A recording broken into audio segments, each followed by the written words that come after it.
In this video, we're going to be sharing about the transparency about money within your relationship, the purpose of this transparency, and setting boundaries surrounding money. Also, to explain, is it my money or is it your money? His money versus her money.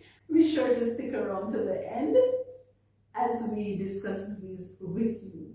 Hello everyone, welcome back to my channel. This is Soul Talk with Cash, where we take control of our thoughts and tailor them to make lasting positive impacts on our relationships. I am joined by my husband, Robert. Hi everyone. We will be sharing our thoughts about dealing with finances in a relationship. The matter of finances plays a major role in the health of a relationship. Some individuals enter relationships because of the belief that their partner will provide some financial stability or financial security for them and their families. And of course, there is a common saying that especially women use: they are not having a relationship with a man who does not have money. There are some female who believes that, and there are some who it doesn't matter. I know that money plays a vital role in relationships. Some people may think that money is not a problem, but if they don't deal with the money matter and discuss it and have conversations about it, it's going to be a problem in the long run. So let's talk about this money matter. Resource materials indicate that 3 or 4 marriages or cohabiting relationships in America say that financial decisions are ever a source of tension in their relationship. And half of these admit that this tension has negatively affected their intimacy with their partners. So it can become a big issue if people don't resolve, or couples don't resolve their problems surrounding money. Another survey actually says that 7 out of 10 Americans married or living with a partner have disagreements about their companion with finances in the past year. And I'm sure this is not unique to Americans. Those disagreements most often revolve around the needs versus wants, spending priorities, making purchases without an agreement or discussing them first, paying off debt, saving, and making larger purchases. And these amount to the top 5 of these challenges that they were having. Do those reasons sound familiar? They do. Money makes the world go around, so we can't really do without it. But love will keep it together. So despite the money challenges, love will keep the relationships together. I would say that once persons are willing to discuss and to iron out and to deal with the conflict, then they can manage to sort that out and end up staying together because the love factor is greater than the money conflict. Sometimes it's a lack of money, and sometimes it's also the wastage of money.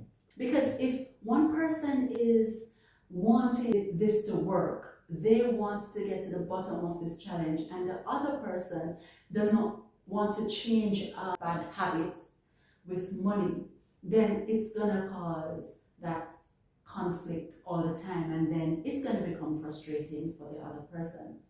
Yes, so this is where the love should come in. If you love the person, then you will make the necessary adjustment to please the other person. Mm-hmm. And once the person is pleased, then the relationship will go on.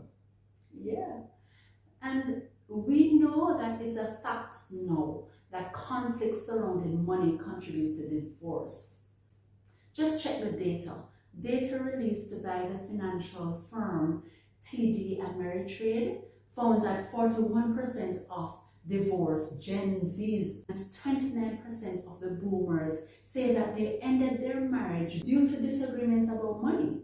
So, Han, share with our viewers what does transparency about money means and the impact that this have on relationships? There are some transparent bags.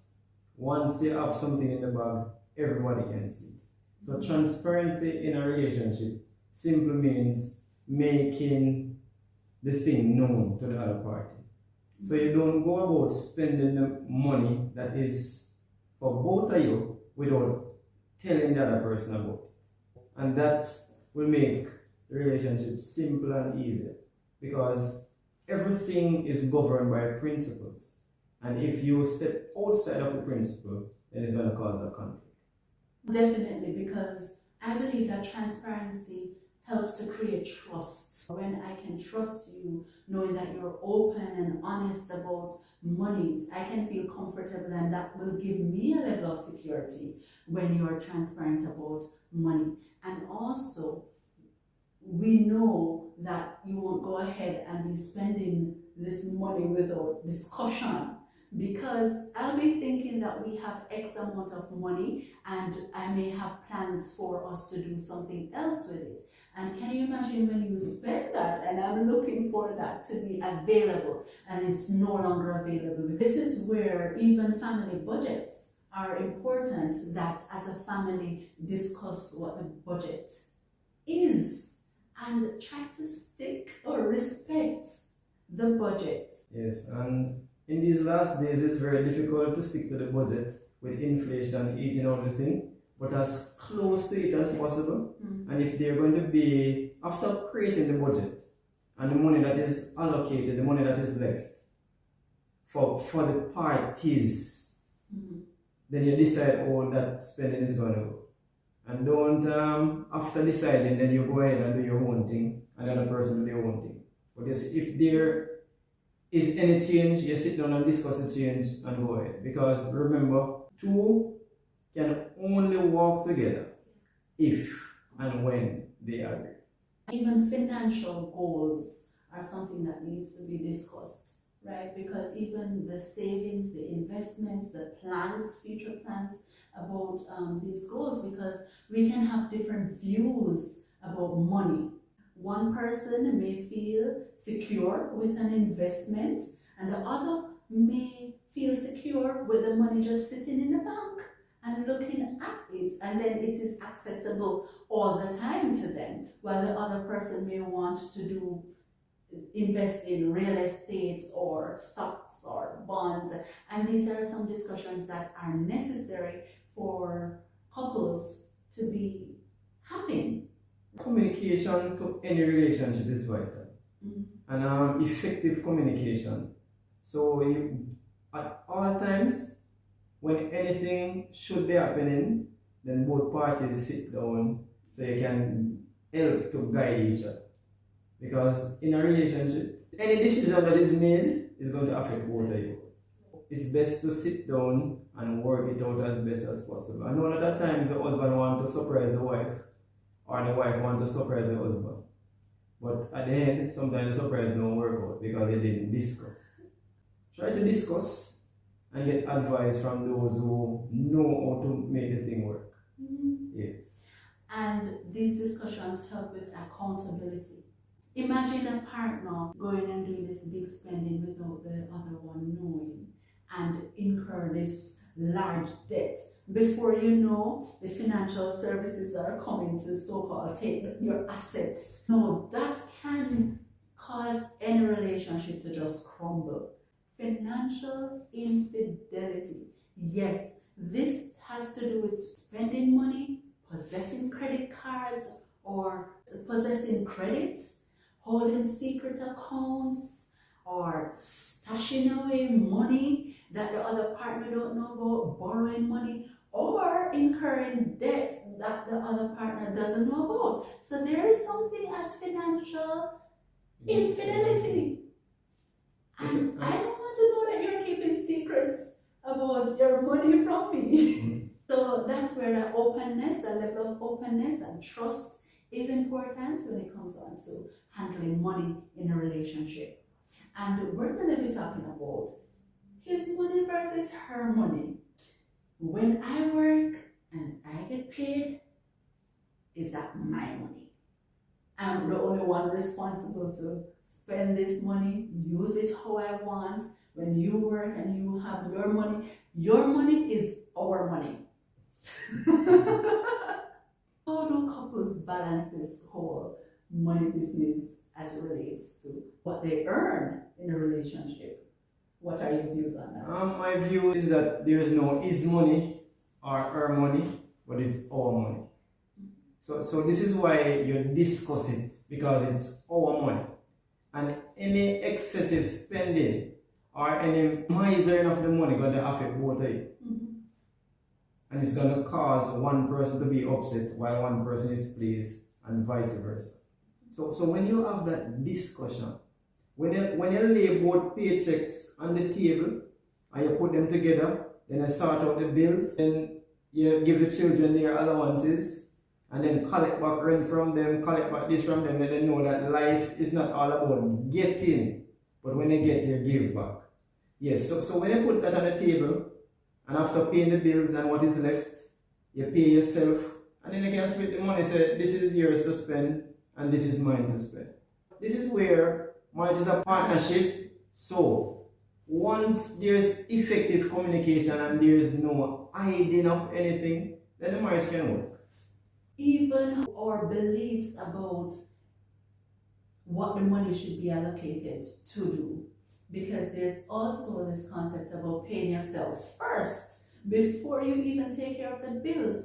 And I believe that before people even get married, they need to have these tough conversations so you can understand your partner's mindset or money habits. You can understand their thought process around money, know the type of person they are, and whether or not that can work for you in the relationship. Even from dating, you can see if this person loves to spend, or you can see if this person is a miser. You can see what is important to this person, what they're willing to spend on, how they manage their money, and if it is that they're able to manage their money effectively so that at the end of the month, they're not just dying for the next income. And those things are going to affect the relationship. But even if you didn't have that conversation before, when you're married, now is still a time, a good time, that you can start having these discussions. Not a quarrel, but a discussion as to say, let us think about this, what we have working with. What conclusions are we going to come to? What can we agree on in this relationship for the money? Let us do a budget. Let us agree on the budget, and you can plan the future together with your partner with all the money on the table. Before we got married, we had this commitment to each other that this is not my money or his money, this is our money. So I know what he gets, I know his income, he knows mine, and we both have access to each other's funds. But we do the budget together, we agree on that, and we decide what is supposed to be used for what. And we have personal percentages. If he wants to use his percentage to buy something that he needs, that's up to him. And I will use mine to do what I want to do. So that's one way to deal with it. But everybody has different approaches to how they utilize their money. And at the end of the day, you have to determine what works for you. Yes, but always remember to follow the principle. Communicate. Let the other person know what is going on. And as Ashina mentioned before, that from the get-go it should have been stated. But at times the courtship or the courting can be short, and at times persons are eager to get married so they don't get ample counseling. So counseling is vital before marriage and also during the marriage. So if you're having financial challenge and you can't see eye to eye, then I think you can go to a financial advisor and get some professional help. But that is whatever help you get, if you are not willing to change your mindset, then the help will make no sense. So you first have to go with an open mind to listen, understand, and apply. Right, make the change, because that's necessary. And there are certain things that when you are entering a relationship or even during the relationship, What if this person is a gambler?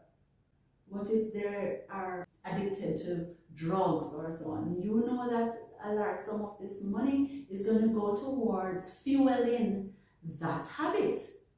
So these are things that they may need counseling in as well to help to change that so that the relationship can be better. You know that some men will use a lot of the money before even taking it home. I'm saying some men because oftentimes that's how it goes. When the men stop somewhere, at a bar, at a gambling house, somewhere before they take the money home. And by the time the money reaches home, there's not a lot to cover the different needs of the family. And those things are clearly going to be causing problems in a relationship. And that's where now couples need to set boundaries about money. What boundary do you think would be an effective one that couples could add surrounding money? First, they have to look at the budget and stick to the budget as best as possible. So you're going to decide if you have a lot of outstanding debts, you decide how much you're going to pay off per month, and then you stick to it so it can be balanced during the course of the life of the debt. And have a timeline. Yes. For dealing with that. Also, what about family vacations?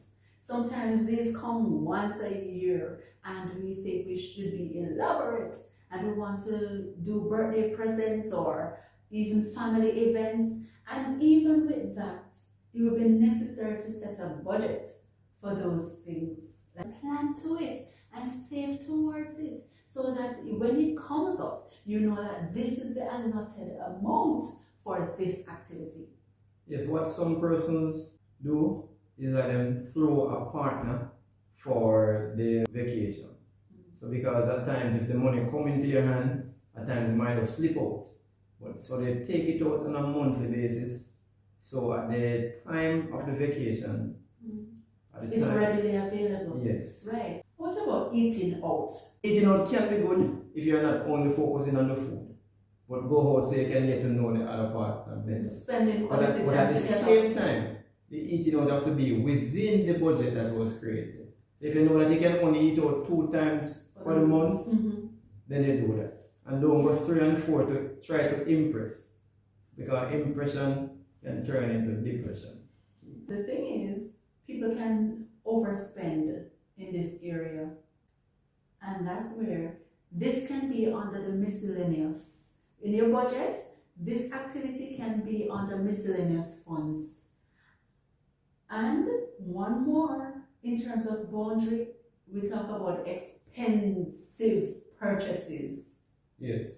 There's a saying that you must live within your means and try to do that. So if you know that you want a nice mattress and that's going to cost you 3 months of your earning, then you save for 3 months and then you go and do it. But you have to also be sensible, because in these last days, they tell you that you can get the thing on higher purchase, then you're going to pay 3.5 times for it. When you could have just save, rough out the spring that might be juking you now, or the bed that might be squeaking, just rough it out for another 3 months, save the money, then you can just go and take it cash. Being intentional about what you want, and that's where the goals are in terms of what you will need and planning for it. Sometimes family members or friends, what about those borrowings and the amount of money that they want? So you don't just take up the money and give it out. Those things need to be discussed too. And sometimes, depending on the need, if it's not a dire need, some things can wait for that family member, or I did not budget for that now, right? So I'm not able to make a contribution at this point. In your budget, you must have a little slot for donation or contribution. There are times when a little emergency might come up, but one person emergency might not be yours. So you have to be very careful in doing that. Some people, they are in the habit of borrowing. they always have something that has come up that they need to deal with urgently. And because you're the one that's always coming to their aid, you're going to be the one that they're going to come to first for help. Yes. Yeah. And there's a saying or principle that says, don't lend more than what you are able to lose or to give away. For those who are spiritually driven, just follow the leading of the Holy Spirit, and you can't work. Exactly. Yes. Exactly. There are persons who are not working and they are always coming to borrow. Oh, and when not, they are going to pay back. Right. That is it, where it comes in. You're giving it because if the person don't give it back to you, you won't have an ill feeling against that person, and you can still maintain a good relationship because you weren't looking back for that funds anyways. And you can always believe that you will be able to help everybody. You can say no at times, and don't feel bad when you tell someone no. It's your right. Once it's genuine, once you know you can't manage it this time around, you can tell them it won't work this time around, and don't feel bad about it. Even if they are telling you that you are mean, yes, or stingy. Yes, you just know that your no stands, and don't let them try to persuade you out there, because you might not be able to fulfill your dreams. Another one.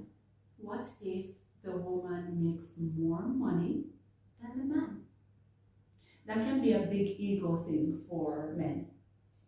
Do you think that men are threatened by if women earn more than they do? For some men, they are threatened. Yes, but for me, it doesn't matter. Once we work together, and guess what? I will have more money to spend. What you need to do is to communicate. Right now, female are topping most of the jobs. You have to be so secure in yourself. And don't be intimidated by the amount that your wife is earning. Just come together and work the thing just like if you were earning more than her. And I must caution women, because this can cause you to feel like you have the control, you have the power. Be careful, because this can be a sensitive matter in the relationship. If you're earning more, you do not need to lord it over your partner. Make them feel equally important, equally responsible for the decisions that are taken in this relationship. Do not use it to belittle your partner. Do not allow him to feel intimidated by this reality. And also, don't use it as a control mechanism. Allow him to have equal say in the financial decisions. Never say, well, it's my money, I bought this, and he can say nothing about it. Or it's my money, or remember, it's my money that bought this. Don't use those phrases, because those can really damage the relationship. If you say this is our money, this is our vehicle, this is our home, so it's that inclusiveness and not mine. Yes, and versus his. Always be mindful that we don't own anything. We don't own anything, we are just here to manage. But while you manage effectively. And while you're managing, don't try to walk on the person's head. Because guess what? If you should fall, they will have to be the one who to catch you. So and help you up, Yes, so be very careful. Don't let the money that you're earning cause you to feel that you're better than anyone. Exactly. Because all of us are equal. That's important. That's very important. So as I said, you are the one who knows best about your relationship. You know exactly what is happening. You have to make your plans, have these discussions, and at the end of the day, you have to choose what is best for you, what works for you, and how your partner feels about the relationship that you now have. I want to thank you for sharing with me this space today, and I think they want to see more of you on this platform, Please remember to like, share, subscribe if you haven't done so already, and turn on your notification bell. Set that to all notifications so you don't miss any of my videos Until next time, I will see you in the next one. Goodbye.